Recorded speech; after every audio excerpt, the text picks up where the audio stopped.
So now, without further ado, let's move into our opening session. To get us started, I would love to welcome to the stage Adele Jones, Executive Director at the Sustainable Food Trust and Chair of the TC Accelerator Steering Committee. Welcome, Adele.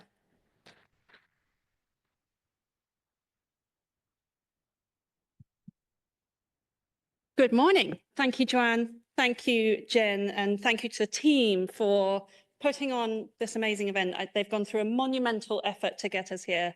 And thank you all as well. You've come from all corners of the globe. I understand there's some people who are still in transit, but it's incredible that we're all here. After 5 years, as Jen mentioned, it was 5 years ago in Amsterdam, just before the pandemic, that all those of you who were there at the time met. So it's very significant that we're back here again after such time. And thank you also to the FAO for hosting us.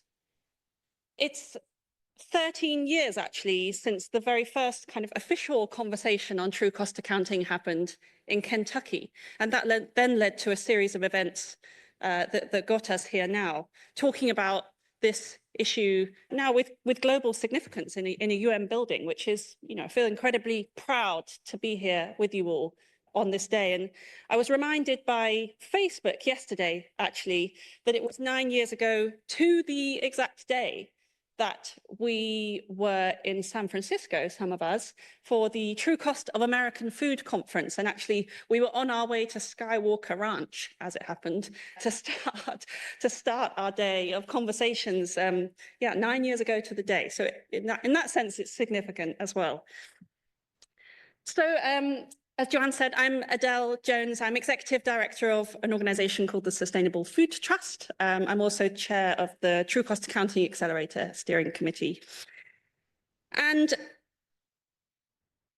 I think it's a really, really important moment for many, many reasons around the world, but for true cost accounting specifically, because you could say true cost accounting is now everywhere.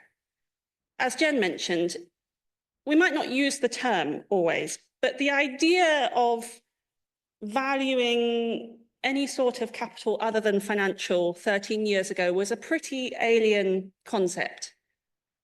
And now, here we are. It's actually a pretty mainstream idea.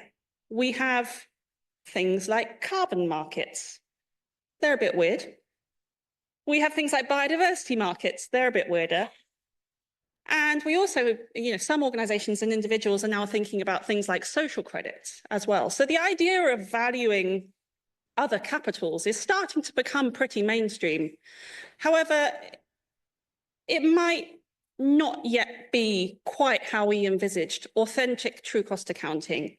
And so I think that's the work we have to do as a community to instill some discipline into a theme that has actually the train has left the station now in terms of this idea, which is very, very exciting, but it makes our role even more important. So along with some colleagues, we've been doing a bit of scouring of the literature that's available. Actually, the FAO SOFA reports, or two reports, are an incredibly useful synthesis of the principles and definitions that now exist around true cost accounting. And I was having a read a couple of weeks ago through the different definitions. And actually, I do feel this definition from TEEB really encompasses what we're all here to discuss. And I know many, if not most of you in the room are experts on true cost accounting. And although some of you are very fresh, you obviously wouldn't be here if you didn't have a vague idea about what we were talking about. But I did feel it was important to start the event with just a bit of ground context setting.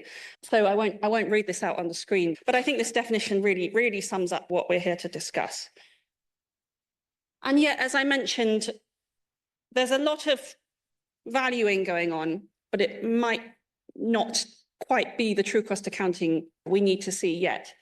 So given that, we've also been doing a bit of a scouring in terms of the principles that we feel should underpin authentic true cost accounting. And we've tried to sum them up here in the most simple form possible. It might be an oversimplification in some cases, as the key pillars or principles of true cost accounting. The first of which obviously being that we look to measure and value the uncosted externalities that exist. I mean, that's obviously the core of what we're trying to do here. And yet these other three principles are incredibly, incredibly important if we're going to get this right. So taking a systemic view, food systems are inherently complex with all sorts of dependencies and cross-cutting themes that have to be taken into account if we're going to undertake successful true cost accounting assessments, which then lead to change ultimately. And linked to that, taking a holistic approach.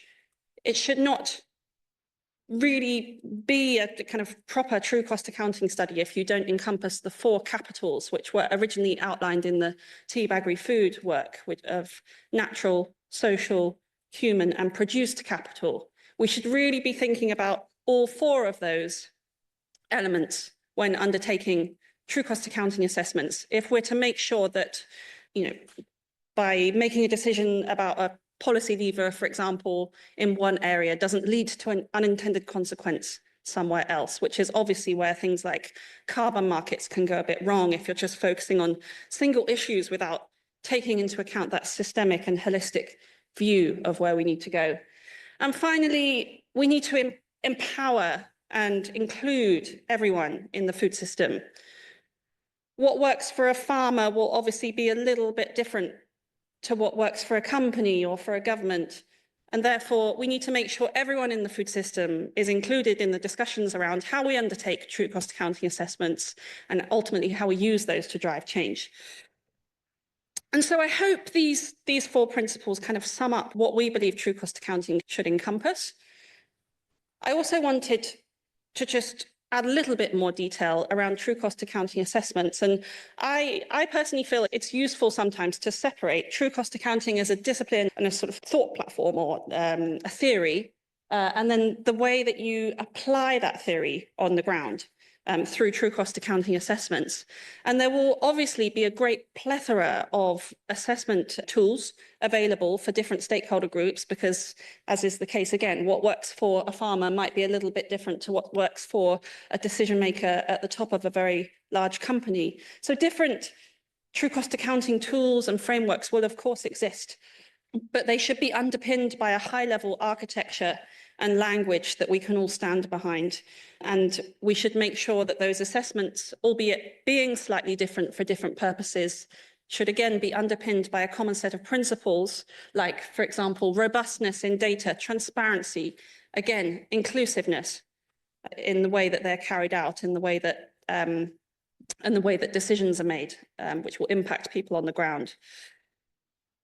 So there's quite a lot of information here, and you will be sent these slides, if not during, after the event.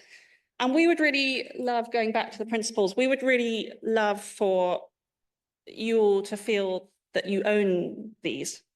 And, might not, we don't have to agree on exact words, but I think it's really important that these become the glue that stick our community together, and that we, as a relatively small group of people who really understand what we're trying to do with true cost accounting, can move forward and influence that much wider community of organisations and individuals who are starting to value things like natural capital, but try and kind of encourage that holistic systemic thinking, which will lead us towards the type of true cost accounting that we all want to see.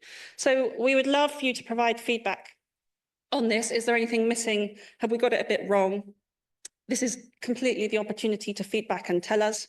And I just, we don't have to kind of go through a UN process of arguing about commas and that sort of thing, but it's a real feeling that we are taking forward this robust and authentic version of TCA into the world where the train has now left the station. So we will send these to you, but thank you very much for being here.